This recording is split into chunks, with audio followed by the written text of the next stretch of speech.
قبل احتفالات الكريسماس 6 نصايح محتاج تعرفها للاي كوميرس ويب سايت بتاعك عشان يكون جاهز للترافيك اللي هيجي عليه.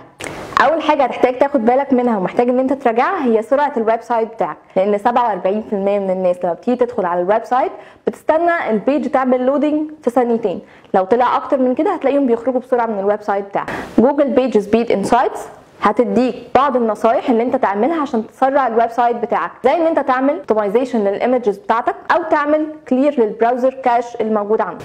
تاني حاجه مش محتاج ان انا اقول لك عليها ان يكون المنتجات عندك متوفره عشان ما تلاقيش بعد اول يومين المنتجات بتاعتك اوت اوف ستوك. تالت حاجه محتاج تعملها ان انت ممكن تخلي شكل الويب سايت بتاعك مناسب للاحتفال بالكريسماس، ان انت ما تيجي تعمل الاوفرز تخلي الديزاينز كلها ريليتد بالكريسماس، ده هتشجع الناس اكتر ان هم يشتروا من الويب سايت بتاعك.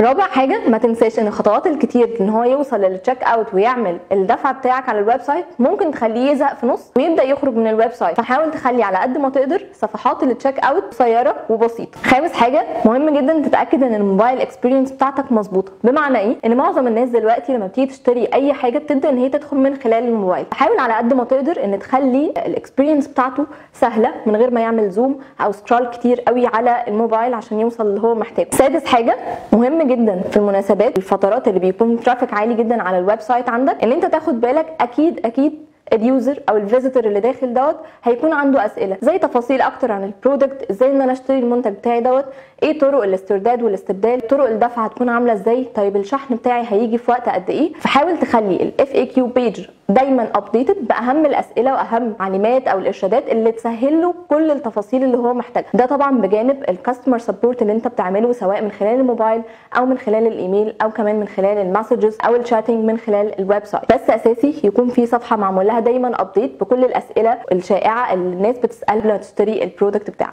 وبكده هنكون قلنا لك على بعض النصايح المهمه محتاج تظبطها في الويب سايت بتاعك عشان يكون الويب سايت جاهز للترافيك اللي هيجي لك وقت الكريسماس.